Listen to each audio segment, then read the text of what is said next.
ಸೈರಿಸು ಕಂದ ನಿರ್ಮಲ ಮನದುಳ್ ಆಲಿಸು ನುಡಿಗಳೆಲ್ಲವ ಶನುಮತದಿ ಕಾವಡಿಯುಳು ಮನು ಕಾವಡಿಯುಳ್ ಎಮ್ಮನು ಪೊತ್ತು ಸಾಗುತ್ತಲೀ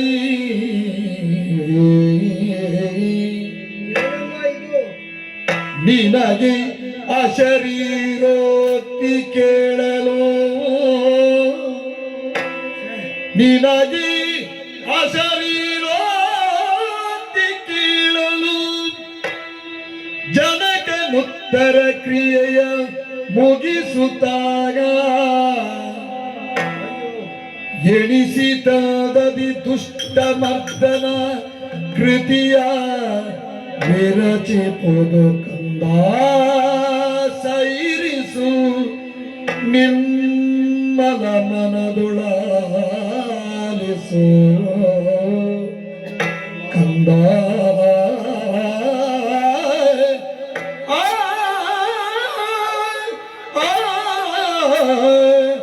ಆಲಿಸು ಒಂದು ಅನುಮತಿ ಕೊಡಮ್ಮ.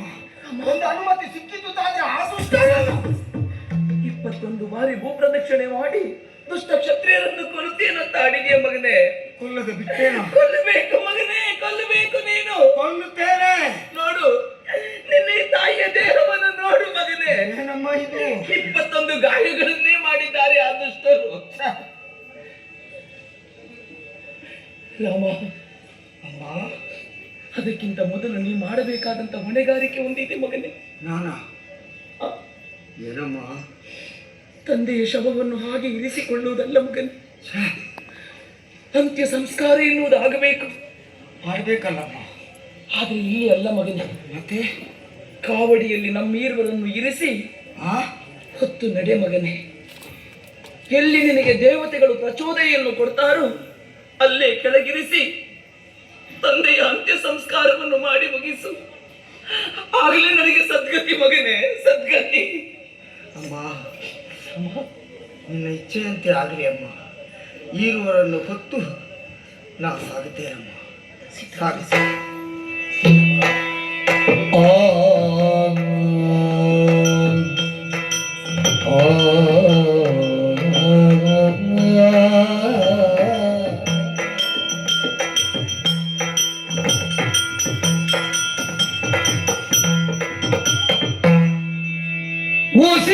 ಉಸಿರಿದ್ದವನಿಗೆ ಉಸಿರಿಲ್ಲ, ತಾಯಿ ಉಸಿರಲಿ ಭಾಗ್ಯದ ಹೆಸರಿಲ್ಲ.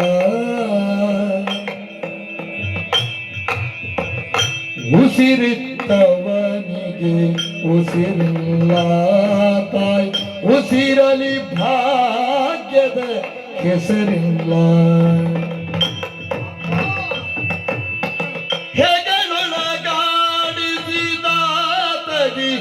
ಕಂದನ ಹೆಗಲಿನ ಕಾವಡಿ ಜೋಕಾಲಿ, ಮಗನಿಗೆ ಜೋಗುಳ ಹಾಡಿದ ಮಾತಿಗೆ ಬಗೆಯದು ನೋವಿನ ಸೋವಾಲಿ. ಜಗದೊಳಗೆಲ್ಲರೂ ಆಡಿಸುವಾತನ ಆಟದಿ ಸೂತ್ರದ ಗೊಂಬೆಗಳು, ಬಿಗುದಿಸಿಗಿಲ್ಲದ ಬಾಳಿನ ಪಯಣಕ್ಕೆ ಸಿಗಲಾರದೆ ಮುಕ್ತಿಯ ನೆರಳು. ಉಸಿರಿದ್ದವನಿಗೆ ಉಸಿರಿಲ್ಲ, ತಾಯಿ ಉಸಿರಲಿ ಭಾಗ್ಯದ ಹೆಸರಿಲ್ಲ.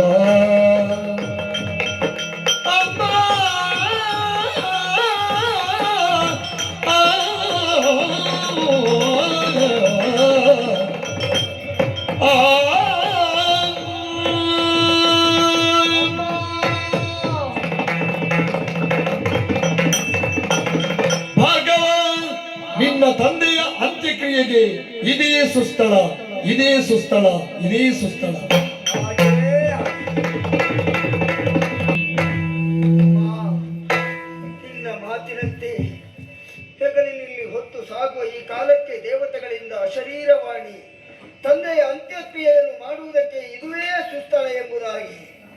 ಅಂತ್ಯ ಸಂಸ್ಕಾರ ಮಾಡುವುದಕ್ಕೆ ಅಮ್ಮ ನೀನು ಅನುಮತಿ ಕೊಡಬೇಕಮ್ಮ, ನನಗೆ ಅನುಮತಿ ಕೊಡಬೇಕಮ್ಮ. ಅನುಮತಿ. ಪ್ರಾಣನಾಥನ ದೇಗ ಗೂಡನು ಬಿಡುತ್ತಲೇ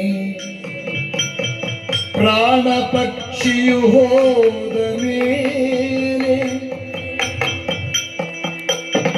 ಚೋಡಿಗಳು ಬಾಳನೆ ಸಗ ಗಮನವೇಲೇಸು ಚೋಡಿಗಳು ಬಾಳಲೆ ಸಗ ಗಮನದಿ ತನು ನಾನೀಗ ಕೊರೆಬೇಲೆಸಹುದು ಕಂದಾಯ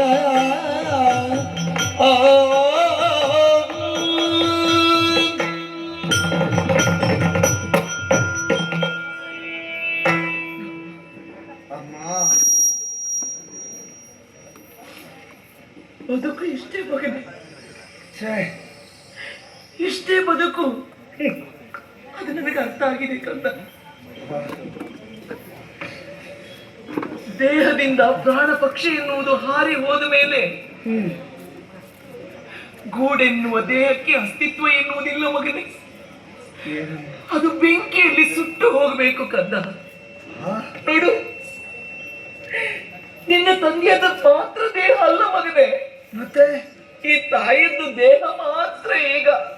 ಅಮ್ಮ ಇದರ ಪ್ರಾಣ ಪಕ್ಷಿ ನಿನ್ನ ತಂದೆ ಮಗನೇ. ಅವರೇ ಹೊರಟು ಹೋದ ಮೇಲೆ ಈ ಶರೀರ ಅಗ್ನಿಯಲ್ಲಿ ಸುಟ್ಟು ಹೋಗಬೇಕು. ಅಂದ್ರೆ ರಾಮ, ಅಮ್ಮ ನನ್ನವರನ್ನು ಅನುಸರಿಸಿ ನಾ ಸಾಗಿ ಬಂದೆ. ಹೌದಮ್ಮ. ಅವರು ಮುಂದೆ ಹೋಗುವಾಗ ಅವರ ಹಿಂದೆ ಹೋಗುವವಳು ನಾನು. ಓ ರಾಮ, ಅಮ್ಮ, ನಿನ್ನ ತಂದೆ ಆಗಾಗ ತಿರುಗಿ ನೋಡುವುದು ಮಗನೇ. ಯಾಕಮ್ಮ? ನನ್ನ ಹಿಂದೆ ನನ್ನ ಸತಿ ಇದ್ದಾಳೆಯೋ ಅಂತ. ಅದೊಂದು ಅಭ್ಯಾಸ ಮಗನೇ ಅವರಿಗೆ. ರಾಮ, ಅಮ್ಮ,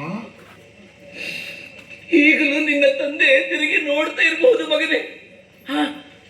ಅಲ್ಲೋಡು, ಮೇಲಿನಿಂದ ತಿರುಗಿ ನೋಡಿ ನನ್ನಲ್ಲಿ ಕೇಳೋದು ಮಗನೇ, ಏನಮ್ಮ? ನೀನ್ ಯಾಕೆ ನಿಂತೆ?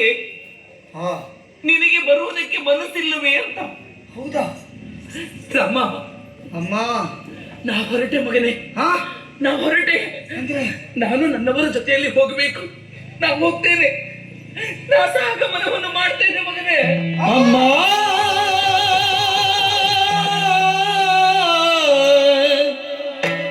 ಅಮ್ಮ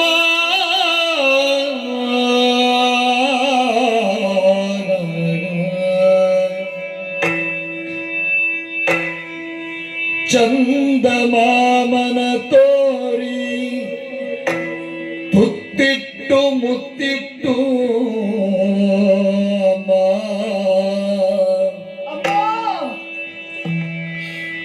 ಚಂದಮಾಮನ ತೋರಿ ತುತ್ತಿಟ್ಟು ಮುತ್ತಿಟ್ಟು ಚಂದದಲಿಯದೆ ಹಾಲ ಕುಡಿಸಿ ಪಾಲಿಸಿದಾಕಿ ಚಂದದಲ್ಲಿ ಎದೆ ಹಾಲ ಕುಡಿಸಿ ಪಾಲಿಸಿದಾಕೆ ಅಮ್ಮ. ಏನಮ್ಮ ಇದು? ಅಂದು ಕಂಗಳು ಕಂಡ ಮೊದಲ ದೇವತೆ ಅಮ್ಮ. ಅಂದು ಕಂಗಳು ಕಂಡ ಮೊದಲ ದೇವತೆ ಅಮ್ಮ. ಅಮ್ಮ ಅಮ್ಮ ನೀನಿರದಿ ಬಾಳಲೆಂತೋ ಅಮ್ಮ. ನೀನಿರದಿ ಬಾಳಲೆಂತೋ. ತಂದೆಯಿಲ್ಲವು ಮೊದಲೇ ತಬ್ಬಲಿಯ ಗೈಯುತ್ತಲಿ ಕಂದನನು ನೀ ಅಗಲಿ ಚಿತೆಯೇ ಸಾಗುವೆಯ. ಮುಂದೆಂದರಿಪು ಮಥನ ಕಾರ್ಯವನ್ನು ನಿರುಗಿಸದೆ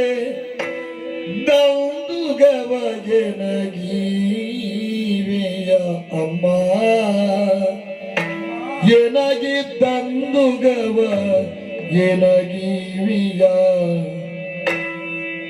ಚಂದದಲ್ಲಿ ಎದೆ ಹಾಲ ಕುಡಿಸಿ ಪಾಲಿಸಿದಾಕೆ ಕಂಗಳು ಕಂಡ ಮೊದಲ ದೇವತೆ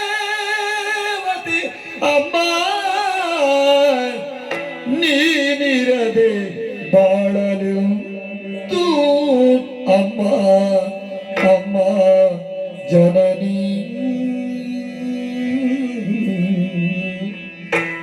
ಅಮ್ಮ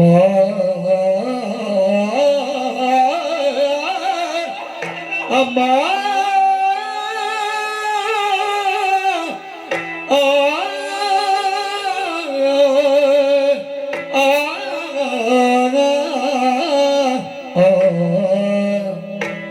ಜನನಿ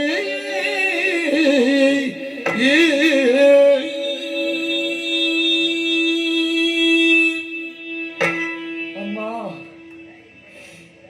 ಅಪ್ಪ ಹೋದದ್ದಲ್ಲಮ್ಮ, ಅಪ್ಪನನ್ನು ಕಳುಹಿಸಿಕೊಟ್ಟದ್ದು. ಆದ್ರೆ ನಿನಗೂ ಈ ಬದುಕು ಸಾಕು ಅಂತ ಆಯ್ತಾ? ನಿನ್ನ ನಿರ್ಧಾರ ತಪ್ಪಲ್ಲಮ್ಮ. ನೀ ಹೋಗದಿದ್ರೆ ಅಪ್ಪ ಹಿಂತಿರುಗಿ ನೋಡ್ತಾರೆ ನೀ ಯಾಕೆ ಬರಲಿಲ್ಲ ಅಂತ. ಆದ್ರೆ ನೀನು ಹಾಗೆ ಹೊರಟು ಹೋದ್ರೆ ಮಕ್ಕಳನ್ನು ಕೈ ಹಿಡಿದು ನಡೆಸುವವಳು ತಾಯಿಯಾದವಳು. ನೀನು ಹಿಂತಿರುಗಿ ನೋಡುವುದಿಲ್ವಾ ತಾಯಿ? ಒಂದು ವೇಳೆ ನೀನು ಹಿಂತಿರುಗಿ ನೋಡಿದೆ ಅಂತಾದ್ರೆ ನಿನ್ನನ್ನು ಅನುಸರಿಸಿ ನಾವು ಬರುವುದು ಬೇಡುವ ತಾಯಿ? ಒಂದು ವೇಳೆ ಬಂದೆವು ಅಂತಾದ್ರೆ ನಮ್ಮ ಬದುಕು ಮುಗೀತಮ್ಮ. ಇಷ್ಟೆಯ ಮನುಷ್ಯರ ಬದುಕಂದ್ರೆ ಇಷ್ಟೆಯ ತಾಯಿ? ಎಂತೆಂತಹ ಕನಸುಗಳನ್ನು ಬದುಕಿನಲ್ಲಿ ಕಂಡವರು ನಿನ್ನ ಮಕ್ಕಳು ಗೊತ್ತಾ? ಬಾಲ್ಯದಲ್ಲಿ ಆಕಾಶದಲ್ಲಿರುವ ಚಂದ್ರನನ್ನು ಉಣ್ಣುವಂತಹ ಬಟ್ಟಲಿನಲ್ಲಿ ತೋರಿಸಿ ನಮಗೆ ಅನ್ನವನ್ನು ನೀಡ್ತಾ ಇದ್ದಂತಹ ತಾಯಿಯಮ್ಮ ನೀನು. ನಮ್ಮ ಕಾಲಿಗೆ ಒಂದು ಸಣ್ಣ ಮುಳ್ಳು ಚುಚ್ಚಿತು ಅಂತಾದ್ರೆ ಹೆತ್ತ ಕರುಳಾದ ನಿನಗೆ ಅದು ನೋವಿನ ಅನುಭವವನ್ನು ನೀಡ್ತಾ ಇತ್ತಮ್ಮ. ಅಮ್ಮ, ತಂದೆಯನ್ನು ಕಳೆದುಕೊಂಡು ಈಗಲೇ ನಾವು ಅನಾಥರಾಗಿದ್ದೇವೆ. ತಾಯಿಯಾದ್ರೂ ಇದ್ದಾರೆ ಅಂತ ನಾವು ನೆಮ್ಮದಿಯ ನಿಟ್ಟುಸಿರು ಬಿಟ್ರೆ ಅಪ್ಪನ ಚಿತೆಯನ್ನೇರುವುದಕ್ಕೆ ನೀನು ಸಿದ್ಧಳಾಗಿದ್ದಿ ಅಂತಾದ್ರೆ ನಿಮ್ಮನ್ನೆಲ್ಲ ಬಿಟ್ಟು ಬದುಕುವ ಶಕ್ತಿ ನಮಗೆ ಎಲ್ಲಿಂದ ಬರಬೇಕಮ್ಮ? ಅಂದು ಒಂದು ಕ್ಷಣ ನಿನ್ನನ್ನು ಕಳೆದುಕೊಂಡ ಕಾಲಕ್ಕೆ ತಾಯಿಯನ್ನು ಕಳೆದುಕೊಂಡ ಅನಾಥ ಮಕ್ಕಳ ನೋವು ಏನೆನ್ನುವ ಅನುಭವ ದುರಂತವಾಗಿ ನಾ ಅನುಭವಿಸಿದವಮ್ಮ. ಆದರೆ ಅದು ಕ್ಷಣಿಕವಾಗಿತ್ತು. ಈ ಜೀವನ ಪರ್ಯಂತರ ನಿನ್ನನ್ನು ಬಿಟ್ಟಿರಬೇಕು ಅಂತಾದ್ರೆ ಬದುಕೇ ಶೂನ್ಯ ಅಂತ ಆಗ್ತದೆ. ಪ್ರಪಂಚದ ಬೆಳಕನ್ನು ಕಾಣುವಾಗ ಈ ಕಣ್ಣು ಬಿಟ್ಟಾಗ ಮೊದಲಿಗೆ ಈ ಅಕ್ಷಿಗಳು ಕಂಡದ್ದು ನಮ್ಮ ಬದುಕಿನ ಭಾಗ್ಯ ದೇವತೆಯಾದ ನಿನ್ನನ್ನಮ್ಮ. ನಾನೆಂಥದನ್ನು ಮರೆಯಲಿ? ಹೇಗೆ ನಿನ್ನ ನಗಲಿರುವುದ ಶಕ್ತಿಯನ್ನು ನಾನು ಪಡ್ಕೊಳ್ಳಿ? ಅಮ್ಮ, ನಿನ್ನ ನಿರ್ಧಾರಕ್ಕೆ ವಿರೋಧವನ್ನಾಡ್ತೇನೆ ಅಂತ ಭಾವಿಸಬೇಡ. ನಿನ್ನ ನಿರ್ಧಾರವನ್ನು ಈ ರಾಮನಿಗಾಗಿ ಬದಲಿಸಿಕೋ ಅಮ್ಮ. ನನಗಾದ್ರೂ ಯಾರಿದ್ದಾರಮ್ಮ? ರಿಪುಮತನವನ್ನು ನಾ ಮಾಡುವ ದೃಶ್ಯವನ್ನು ನೋಡುವುದಕ್ಕಾಗಿ ನನ್ನ ಅಮ್ಮ ಇದ್ದಾಳೆ ಎನ್ನುವ ನಂಬಿಕೆ ಇತ್ತು. ಅದು ಇಲ್ಲ ಅಂತಂದ್ರೆ ನಾನು ಯಾರಿಗಾಗಿ ಏನು ಸಾಧನೆ ಮಾಡಲಿ? ಬೇಡಮ್ಮ, ಸಾಯ್ಬೇಡ, ಸಾಯ್ಬೇಡ. ನಿನ್ನ ನಿರ್ಧಾರವನ್ನು ಬದಲಿಸಿಕೋ ಅಮ್ಮ, ಬದಲಿಸಿಕೋ.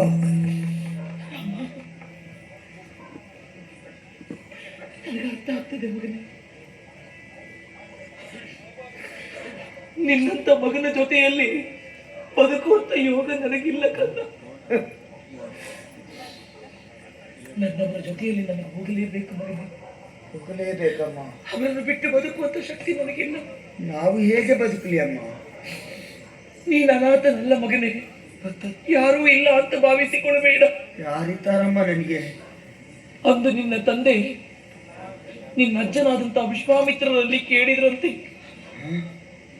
ಮುಂದೊಂದು ದಿನ ನನ್ನ ಮಗನಿಗೆ ದಾರಿಯೇ ತೋಚದಿದ್ದಾಗ ನೀವು ಮಾರ್ಗದರ್ಶಕರಾಗಬೇಕು ಅಂತ. ಅದಕ್ಕೆ ಅವರು ಒಪ್ಪಿದ್ದಾರಂತೆ ಮಗನೇ. ನೋಡು, ವಿಶ್ವಕ್ಕೆ ಮಿತ್ರದವರು, ಹೋಗು ಅವರ ಬಳಿಗೆ, ಅವರು ಹೇಳಿದ ಹಾಗೆ ಕೇಳು, ಅವರನ್ನು ಅನುಸರಿಸು. ರಾಮ, ನಿನ್ನ ರಿಪುಮತನ ಕಾರ್ಯವನ್ನು ಕಾಣುವುದಕ್ಕೆ ಯಾರೂ ಇಲ್ಲ, ಅಪ್ಪ ಅಮ್ಮ ಇಲ್ಲ ಅಂತ ತಿಳಿಬೇಡ.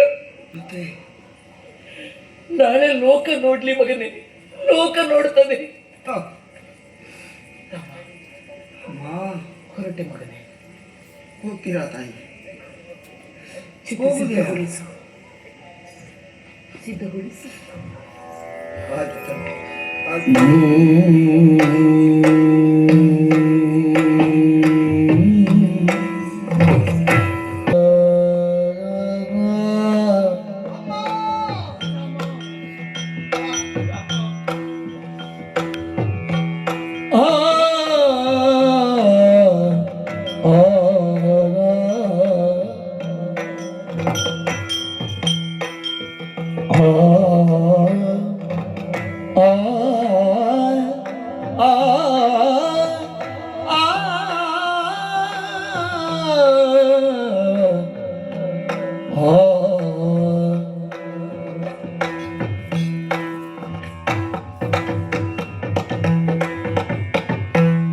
ನೋಡಿದ ಗವಿಗಳನ್ನು ಹವಿಬವಿ ಮಾಡಿ ಮನವ ಚಿತೆಯ ನೀರುತ್ತ